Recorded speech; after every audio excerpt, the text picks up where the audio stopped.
Marami nagsasabi si Senator Amy. Yan ang unang kagad lumabas, di ba? Napabalita kagad dyan. Si Senator Amy ang magiging kapartner ni VP Sara Duterte. Yan ang nadidinig natin, di ba? Unang kagad, binitawang kagad dyan ni Robin Padilla, di ba? Na sabi ni Senator Robin, wala nang iba kung hindi si Amy. VP Sara Amy Marcos. Pero agad-agad din po na medyo iba ang naging tono. Ay, naku, bakit kanyo? Kasi may interview bago si Robin, di ba? Iba sinabi ni Robin. Sabi ko nga, mukhang napag-isip-isip to kasi medyo binas siya ng taong bayan. Binas siya ng taong bayan at alam naman natin, pag binas siya, medyo naano siya.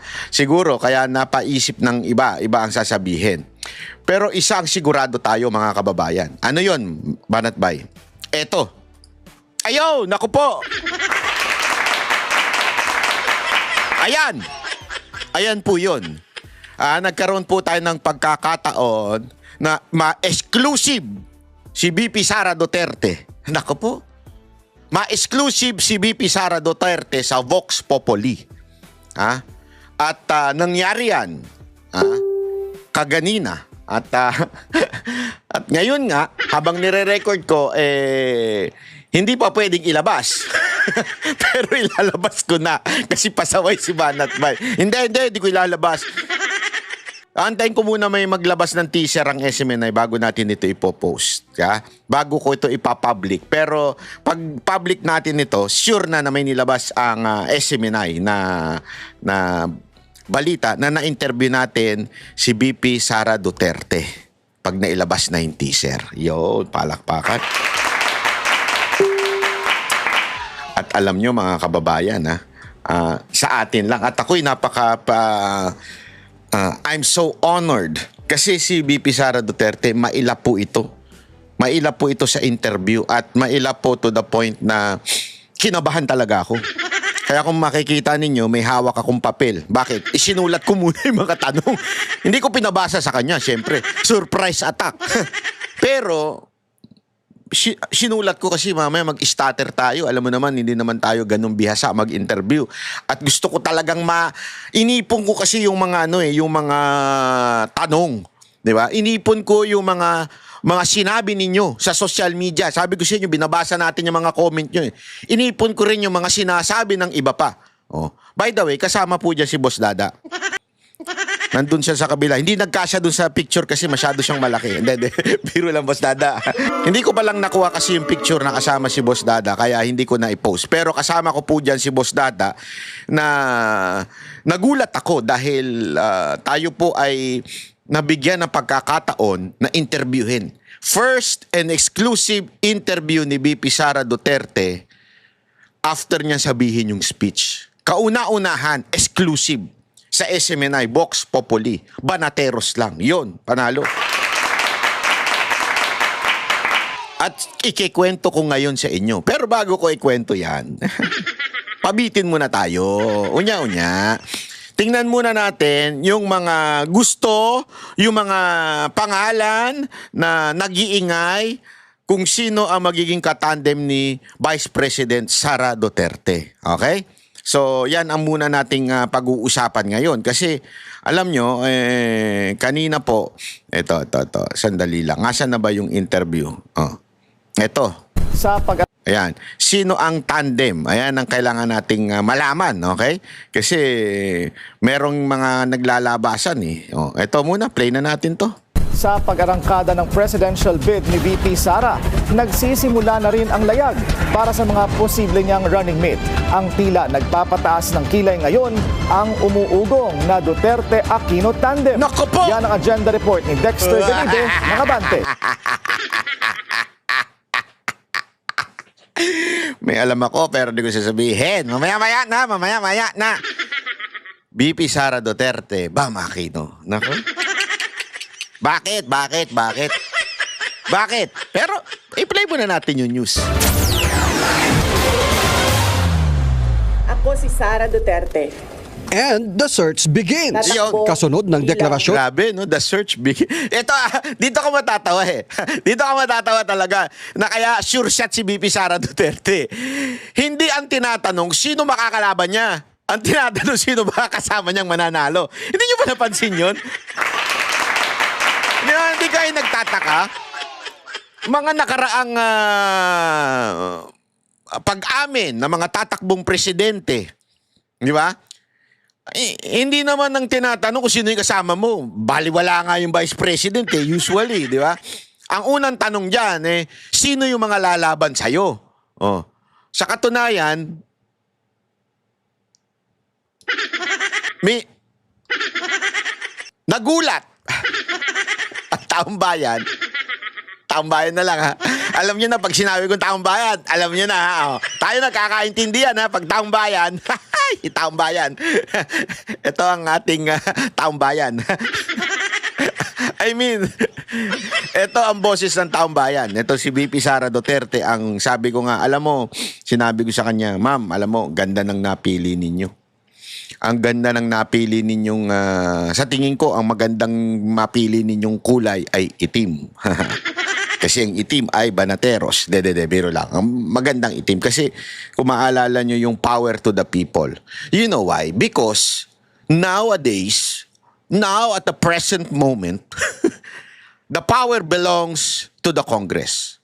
The power belongs to the Senate President. The power belongs to the President. Yeah? Ngayon, naghahari ang mga politiko. Kung ano sabihin nila, yan ang masusunod. Kung ano sabihin ni Remulla, yan ang masusunod. Kung ano sabihin ni John Vic, yan ang masusunod. Ganyan ang nangyayari sa bayan natin ngayon. Politiko ang boss. Politiko ang may kapangyarihan. May say sa buhay natin. Pero hindi yan ang konstitusyon.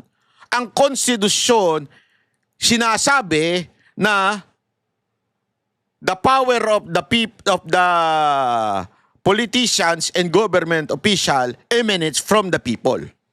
So ibig sabihin, the power belongs to the people o power to the people. Kaya ang tema tama-tama ang itim. 'Di ba? Kung maano nyo sa mga kasaysayan, yun nakalagay diyan, power to the people. Kasi importanteng maunawaan natin 'yan. Na dapat ibalik ang kapangyarihan sa konstitusyon. Let the Constitution rule again in our country. Now, wala nang ganun Hindi na nangyayari yun Ngayon, the power belongs to the Dalo brothers. The John Vic and Boying Remulla. Yan ang totoo. They almost control the entire power of the government. And the Romualdez. Marcos, Romualdez, and the Remullas. Yan ang talagang nagko-control. Ngayon, let's give it back to the Constitution. And the Constitution says, the power emanates from the people. Kaya nga ang ganda ng black power to the people. Di ba? Ang ganda niyan.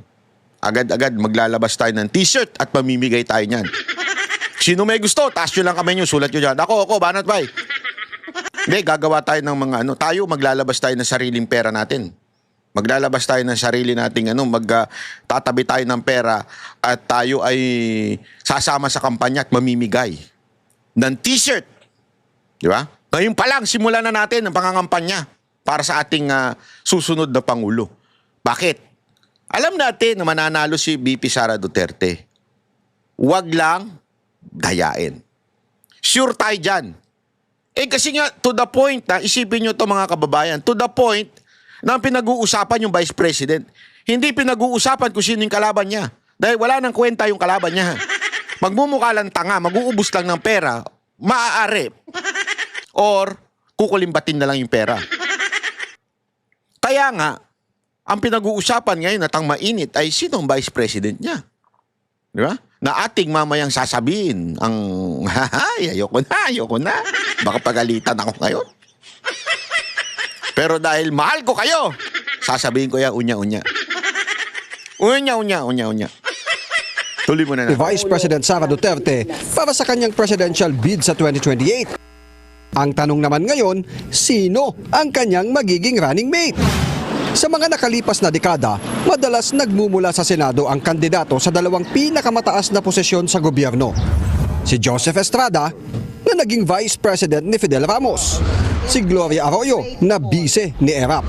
At si Kabayan Noli de Castro, na VP ni Gloria. Pero sa most recent politics sa Pilipinas, mula sa lokal na pamahalaan ang mga naging Vice Presidente. Gaya ni Makati Mayor Jojo Binay na Vice President ni Pinoy at Davao City Mayor Inday Sara ngayon na Vice ni PBBM.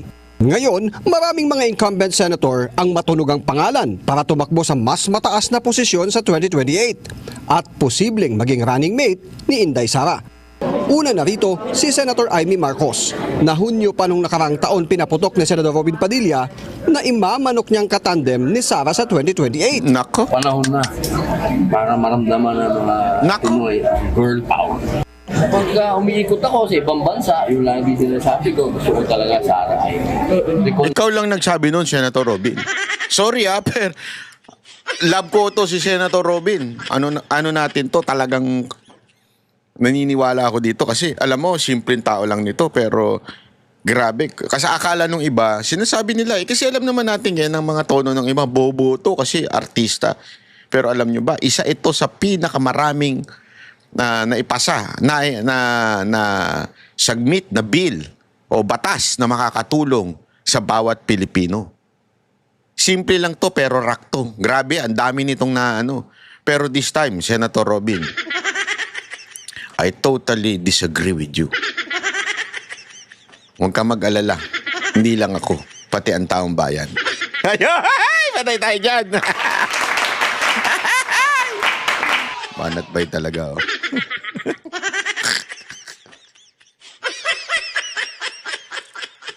Hindi, totoo naman eh. Taong bayan, ayaw talaga kay Amy. Wala na, basang-basa na. Sabi nga. Sabi nga, hindi ko na sasabihin kung sino nagsabi.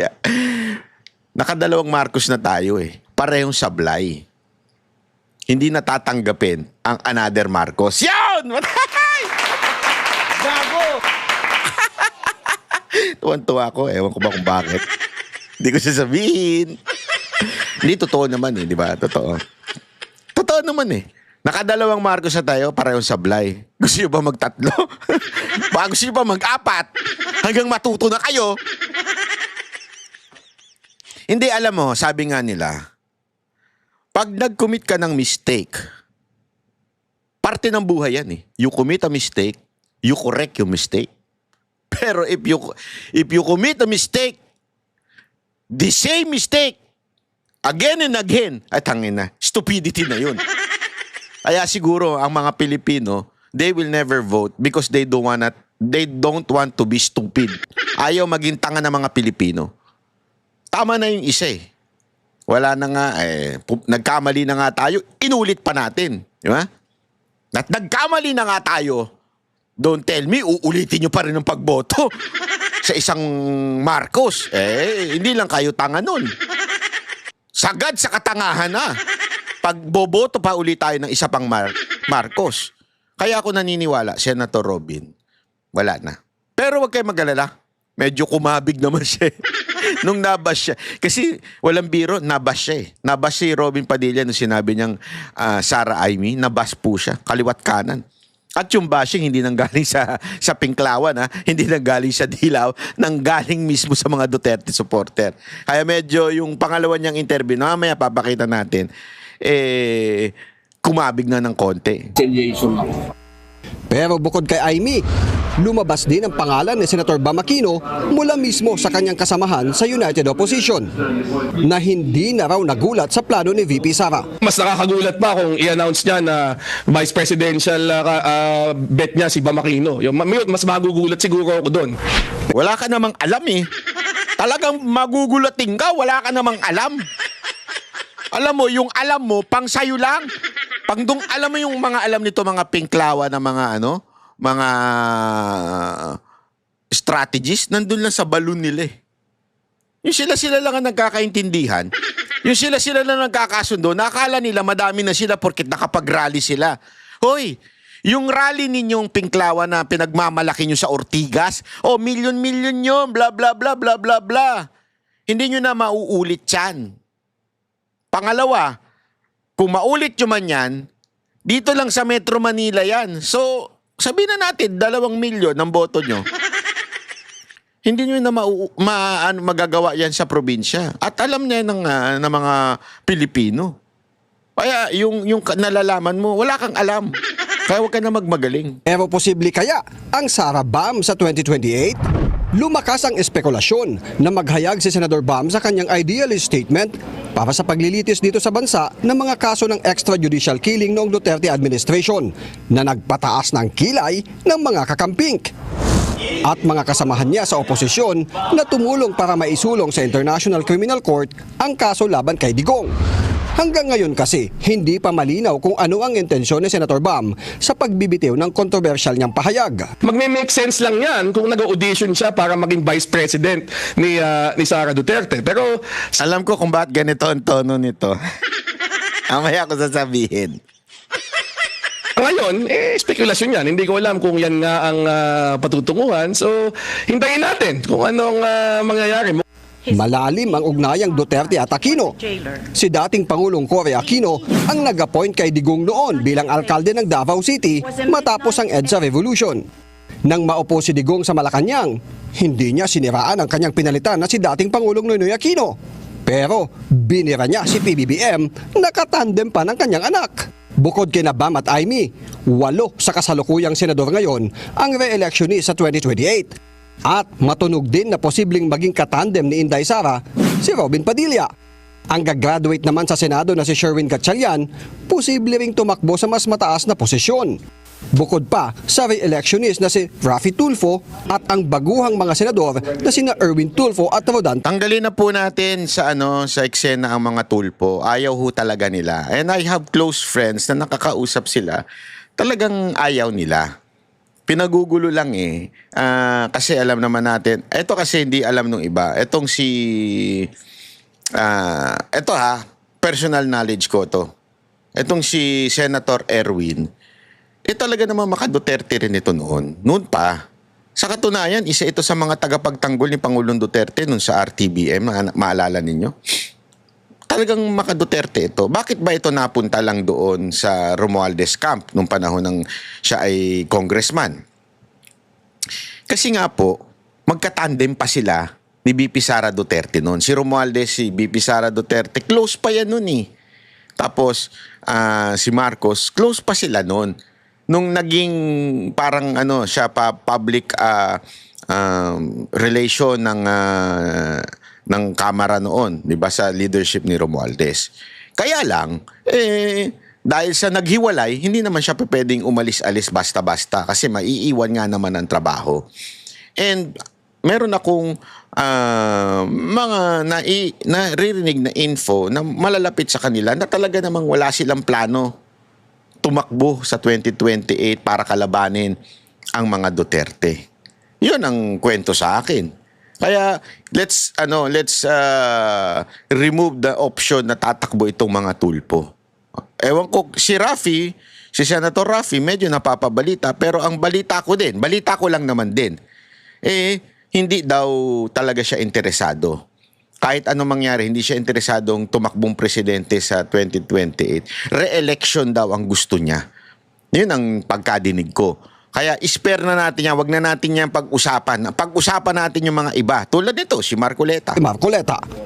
Para sa agenda, Dexter Ganibe, Abante. Ayan. Pero ito, papakita ko lang sa inyo yung ibang statement ni Senator Robin Padilla. Alam mo to, si Senator Robin Padilla, itong idol ko eh. Hindi sa dami ng asawa. Una-una, wala akong asawa. Hindi yun. Idol ko to kasi simpleng tao lang ito. At talaga nga namang loyalty, grabe loyalty dito sa Pangulong Duterte. Kaya nga niya sinabi ito. Pansinin niyo hindi magandang pakinggan to kung ikaw ay politiko. Kaya lang hindi naman siya politiko eh. Wala siyang pakialam sa politika eh. Wala siyang pakialam at talaga namang sa kanya, kung ano yung nasa loob ko, yun ang sasabihin ko. Oh, na totoo naman, sabi niya, pagka si Pangulong Duterte magsabi, go ako. Pag sinabi ni Pangulong Duterte, susunod siya. Oh, eto, pakinggan natin ha. Pag-utos si Digong, walang pwedeng mag-utos sa akin kahit sino, si Digong lang. Kasi ayaw ko talaga ng politika. Alam naman lahat ng mga nanay ko, alam yan, mga kapatid ko, asawa ko. Basta sinabi ni Digong, susunod ako. Sino naman ang... Grabe, no? Grabe yung kanyang, pwede siyang masira dito yung ganito niyang statement. Kasi alam naman natin sasabihin ng iba, so hindi ka para sa bayan? Yung mga nakakabuisit na mga politiko, mga political analysts. So tumatakbo ka pala, hindi para sa bayan? Gaganyan pa yung mga ulul na yan. Pero sa totoo lang, ganun naman lahat ng politiko. Meron tayong loyalty sa mga nakaraang o mga tinitingalamong politiko. But it doesn't mean wala ka ng pagmamahal sa bayan nun. Nagkataon lang, meron kang mentor. Importante kasi ang may mentor ka. Alam mo, kahit pagbago-baguhin pa sabihin itong mga, alam mo yung mga gago na kesyo babaloktutin ito, sasabihin, wala ka pala Ang pagsisilbihan mo lang mga Duterte. Hindi ganun. Sa dami ng eto si Pangulong Duterte, alam nyo, against yan sa kahit saang illegal drugs. Including yung pinupush nito ni Robin. Pero si Robin, hindi niya sinabing, ayoko na to kasi talagang pinaglalaban niyo yung medical, di ba? Yung medical cannabis. Pinanindigan niya yun. Even if hindi yun ng ng mga Duterte, lalong-lalo na si PRRD. Ibig sabihin, may sarili din tong pag-iisip. Pero pagdating sa mga mentor, solid siya. Solid siyang Duterte. Kaya nakikita niya na pag sinabi ni Pangulong Duterte, ibig sabihin kasi si Pangulong Duterte malawak ang isip. Meron siyang nakikitang hindi natin nakikita. Sa katunayan, sa sobrang lawak ng isip niya, hindi niya ikinampan niya, ayaw niya si BBM na marami sa atin hindi nakinig. Kayo lang, ako nakinig ako. Ayaw niya talaga. Pero ang dami natin dahilan. Iba sa atin nagpabudol, di ba? Tapos sisisihin pa si VP Sara Duterte kahit hindi naman siya may hawak ng mga kamay niyo nung bumoto kayo. Kasi, eto ano na nga natin yan. Ako kasi naniniwala ako na hindi naman totaling kasalanan ni VP Sara Duterte bakit nanalo to si BBM. Yes, nanalo si BBM because of Sara Duterte. Pero, kayo ring bumoto. Kasi, iba yung sinasabi ni VP Sara Duterte, iba yung sinasabi ni Pangulong Duterte, sinunod nyo si VP Sara Duterte. Wala namang masama doon. Pero, the decision to whom ka susunod, nasa sayo. Ikaw ang may hawak ng ballpen nung ikaw ay magsishade na. Hindi si VP Sara Duterte, hindi si Pangulong Duterte. Sila nangampanya lang ng gusto nila. Sila nangampanya lang kung sino yung sa tingin nila. And nagkamali naman po si VP Sara Duterte. Aminado naman po siya. Pero gayon pa man, nasa kamay nyo pa rin. So ano ibig ko lang sabihin? Yung loyalty ni Robin Padilla kay Pangulong Duterte ay hindi naman ibig sabihin blind loyalty. It just happened na ito yung mentor niya. Mentor niya kung ba't siya tumakbo. Ito rin ang dahilan kung ba't siya tumakbong senador. Kasi nga nakikita ni Pangulong Duterte, iba mag-isip ito at hindi ito ordinaryong tao. Alam mo, ganyan si Pangulong Duterte. Kung alam nyo lang sana, hindi ko lang kasi I'm not authorized to tell you names. Alam mo nung bago mag-2025 na naghahanap ng senators ang PDP at si Pangulong Duterte na i-endorse. 2025, hindi pa po siya nakakulong. Nagkaroon kami ng pagkakataon na magkantahan, magkaraoke doon sa bar nila sa restaurant. Actually, hindi naman bar yun. Resto bar yun na kantahan, di ba? Pinapakita ni Boss Dada yan yung video na yun. Talagang may mga time na nakaharap kasi ako. Ito siya, sa kaharap ako, harapan talaga kami. Bubulong yan. Banat. Ano sa tingin mo dito kay ganito? Para sa senador. Alam mo, nagugulat ako Kasi yung mga binabanggit niya, hindi ganun kapopular. Nagigets nyo? Hindi yung popular. Kaya nga niya tinatanong sa akin kasi inaalam niya kung sa social media ba popular ito, itong tao na ba ito sa tingin mo may pag-asa ito sa social media. Ibig sabihin, si Pangulong Duterte, hindi siya nadadala kung ikaw ba ay sikat, ikaw ba ay nasa pamilya ng mga politiko, ikaw ba ay dahil malakas ka. Hindi ganun. Basta sa kanya kung sino sa tingin niya maaari makatulong, kung sino sa tingin niya ang pwede, sasabihin niya talaga. Kaya nakakagulat. No wonder, ganito ang kinuha niya si Robin. Si Robin ayaw niyang tumakbo ever since. Pero dahil nga sa sinabihan siya ni Pangulong Duterte, ayun. Kaya nga ngayon, ito ang sinasabi niya. At good, dahil open siya. Open siya kung si Pangulong Duterte.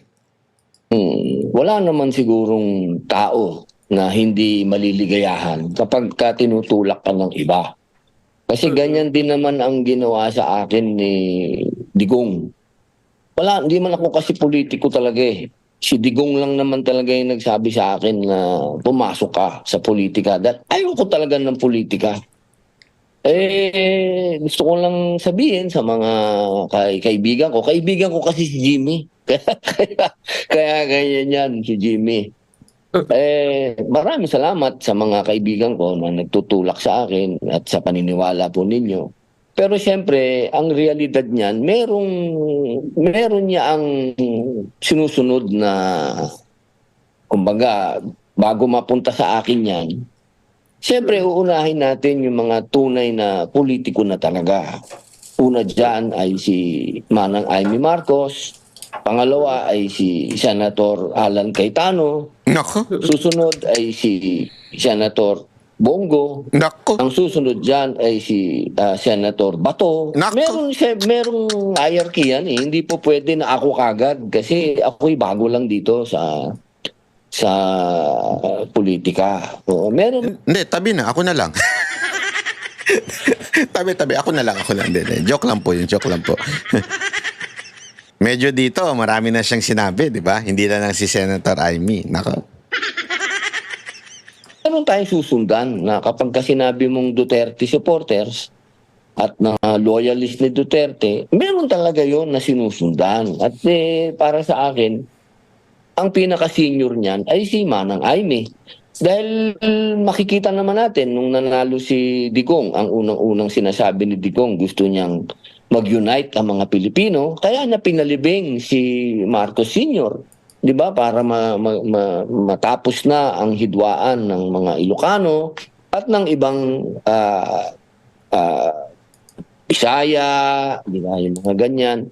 Yun ang mga ideal ni ni Digong. So ako sumusunod lang doon. Ako yung nagpapasalamat sa mga nagtutulak, siyempre. Maraming salamat po sa inyo. So, can we get a categorical answer, sir? So, if it comes to that point na dumaan sa lahat ng hierarchy at mauwi po at magkaroon ng clamor sa inyo, are you open to it, sir, for a Duterte-Padilla tandem for 2028? Pag-utos ni Digong. Walang pwedeng mag-utos sa akin kahit sino, si Digong lang. Kasi ayaw ko talaga ng politika. Alam naman lahat ng mga nanay ko, alam yan. Mga kapatid ko. Ako din, alam ko yan. Basta sinabi ni Digong, susunod ako. Kasi ko ito pinsan ko ito Tumahawig nga kami Talaga, sir. So, ganun kayo ka-obedient, sir. If sinabi po ni Pangulong Duterte, you will accede to it, sir? Yes, ma'am. Kasi kaya naman ako nandito, ma'am, dahil sa kanya. Sir, push it further, sir, ha? In case nga po talagang iutos sa inyo, are you ready for a higher position po? Paulit-ulit? Ulit-ulit? Kakasabi lang kakasagot lang Nanganak po tayong ready. Lalo na yan. Para sa akin, Vice President, hindi naman masyadong yan, puro advocacy lang yan Parang ikaw ang spare tire, di ba? Kayang-kaya yan. At iisa naman ako sa Ang paniwala naman ng Duterte, isa ako doon. Ako ay kung ano ang... Kasi para sa akin, ideology kasi ang Duterte eh. Hindi naman yan personal lang eh. Hindi yan si Digong. Yan, napaka-importante niyan. Ideology. Hindi, ang Duterte kasi brand of politics, it's not the person. It's the entire, kaya nga pansinin nyo, the entire family is really different. Si Baste, si Pulong, si BP Sara, at siyempre si Pangulong Duterte. Tingnan nyo, sila lahat, number one, simple. Nakikita niyo yun sa dahig nga eh. Nakwento nga sa amin eh. Kwento ko na ba? Sige na nga. Ito lang naman, di naman siguro to sensitive. Kasi parang sinabi namin sa kanya ng ganito, Ma'am Vice, alam mo, demonyo ang gobyerno natin ha. Sana po mag-iingat talaga kayo kasi kung hindi man kayo ma-impeach, malamang sa malamang papatayin talaga kayo. Oh, yun ang sinabi ko po yun. Kapal ang mukha ko eh. Sabi niya, actually may threat naman talaga. Alam na namin yan noon pa. May threat sa kanya. Tapos biglang may humirit eh. Nagwo-worry nga kami dahil naglalakad kayo sa dahig. Ang dami pa namang komunista dyan. Diba? Bintangan ng komunista dyan eh. Nagbibintangan sila kung sino komunista dyan eh.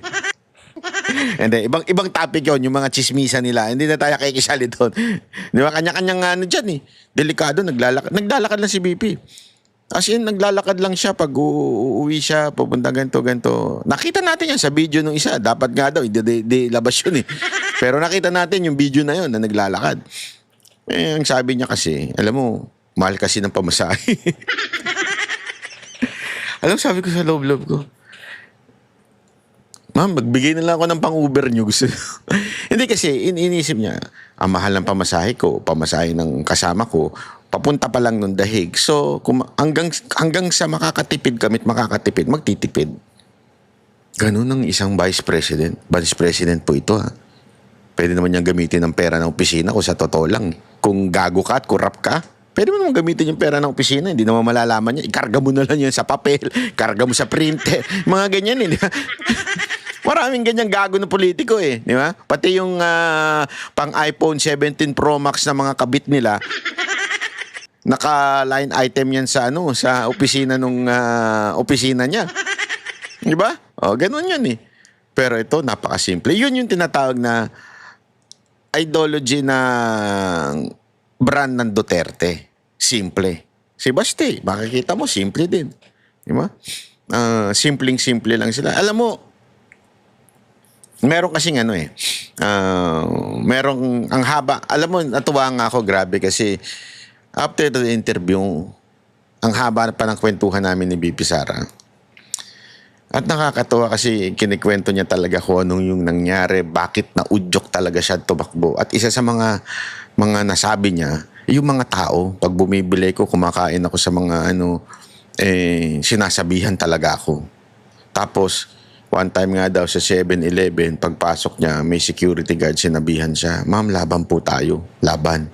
Sabi nung security guard. Sa loob-loob ko. Vice President, pupunta ng 7-Eleven, para bumili, pwede naman niya iutos. Eh kasi nga po, ganun sila eh. Hindi sila yung feeling, alam mo yun, feeling mayaman na kailangan iutos lahat. Hindi ako tutungtong dyan, pangadukha lang dyan, tsaka mga iskwami lang dyan. Hindi sila ganun. Diba? Siya ay talagang pumupunta. At yun nga, at because of that, because of that, kaya siya naengganyo. Sinabi naman niya sa speech eh. Because of mga tao nagsasabi sa kanya na tumakbo ka na, kailangan ka namin, ikaw ang mag-ayos ng bansa namin. Yan malinaw naman na sinabi niya sa kanyang speech.